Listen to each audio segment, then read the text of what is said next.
Well, the house was built by the original settler, whose name was Pierre Langevin, and he had a business running a gas-fired sawmill with his cousin.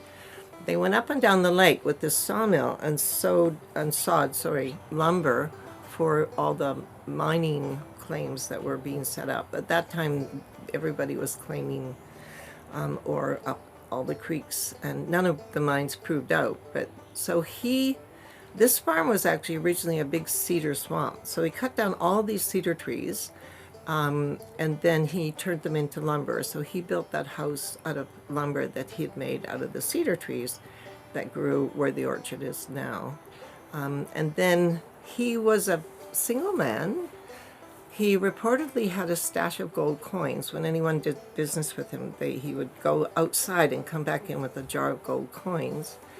And then the story that we know is that he decided to have a house party, which is very odd because he was apparently a very stingy and not nice person. He went out in a canoe with a young woman, and she came running up about an hour later saying, this was in the spring, so the water was cold, saying that the canoe had overturned and she had swum to shore, but he did not. And nothing was ever said, but everything disappeared off the farm. He had banknotes and gold coins, and my brother and I turned the farm upside down when we were kids looking for that stash of gold, but we never found it. And he had two cousins in Creston, fairly elderly ladies, and they would come out sometimes and say, if you find those gold coins, they belong to us. And it's like, yeah, like we tell you. So my grandson Louis, who comes here every summer, deeply believes that Pierre Langevin was murdered for his gold, but we have no way of knowing if that's true. And I wouldn't want to slander a young woman, now old woman, that I didn't know nothing about. So, but it's a good story. And the Kootenay Lake is full of bodies. They never float to the surface, so no one ever found Pierre's body or knew what happened to him. But when we were kids and grew up in the old house, he definitely stomped around there at times. He clearly did not want to be dead, and he used to come and slam doors and throw furniture around. And we just knew the house was haunted. We could tell. You would feel cold spots in the house, or sometimes the doors would slam. One time my father was sitting downstairs, and the furniture upstairs began to jump around. So he went upstairs, and it got quiet. And my mother always had lots of interesting stories. I came to see her one morning for coffee, and she said, "Oh, Luanne, there was this huge gray cat in the house last night with big green glowing eyes. It was sitting beside the bed." And she said, "I turned on the light, and I made your father get up. I said, 'Robbie, there's a huge cat in the house.'" And she made him search the house, but there was no cat. And so, yeah, we grew up on ghost stories, and then my kids grew up on Grandma's ghost stories. After Pierre drowned, nobody claimed the land, and basically it was auctioned at a government auction for back taxes. And my grandfather had moved to Creston from Saskatchewan. His wife had died, and the drought was on in Saskatchewan, so he came here because he was friends with the bank manager in Creston, and he knew he could get a loan to buy land. So he went to the auction and bid on this farm and got 160 acres of lakeshore in 1938 for $2,525. The 25 was outbidding the other guy who wanted it. Nobody wanted lakeshore. There was no real road to the farm at that time. There was no electricity. There was, it was considered really cold and windy. People did not come out to the lake. It was very inhospitable, really hard to get to. But my grandfather set out to farm it. And then at some point as he got older, he got lonely, so he took 80 acres and made a subdivision of very small lots and sold the lots at a really cheap price to the guys he played poker with, who were most of the, hoi polloi in Creston. So he sold a lot to the pharmacist and to the lawyer and to the banker and to the judge and and to all kinds of people, and then had wonderful whiskey drinking, poker playing nights. And so that subdivision is still there, and we all grew up with those people's kids. it rocks on. But the lots are very small, so it's mostly still in various people's families.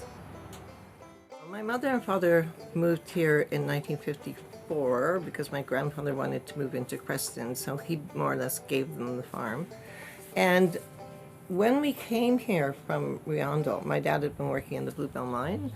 We were all very ill. My mom had rheumatic fever. My dad had lead poisoning because he was working on the docks in Riondel, loading slag into barges, like mine slag, and he was hand rolling cigarettes.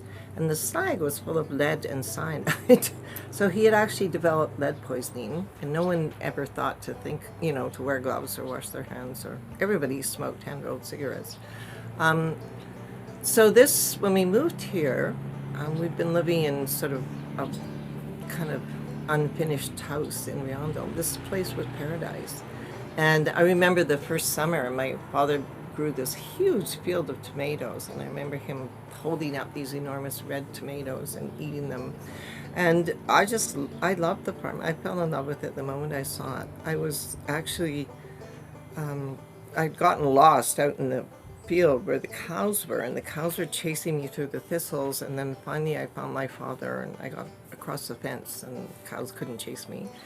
And then my father said, well, since you're here, you should be working. So he gave me a can of wheat, and he said, feed the chickens. And so then I shook this can of wheat, and all these banty chickens came running from all over the farm, and they were all different colors, and they all clustered around my feet. And it was late afternoon, so there was this like really vivid emerald light, and I just stood there and I thought, I'm never leaving. I'm home. This is it. And it was just great. And from then on, the chickens were my responsibility. And we got baby chicks every year. And yeah, so I loved the baby chicks. And then I looked after them when they were adults. So I'm still very fond of chickens. We used to live in the old house, which is beside the highway and has no view.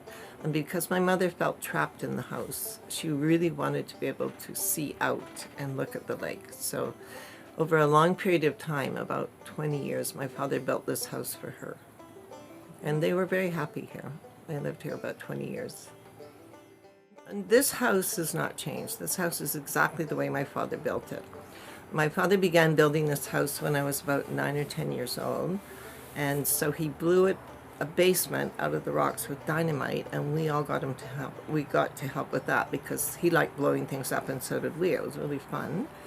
And so we all helped blow up the basement. And then because he had a backhoe tractor business, he cut down all the trees, he hauled them down, he piled them up onto each other with his backhoe, and then he bought a sawmill and made all the lumber for the house. So that's why it took him so long, is he made absolutely everything from scratch.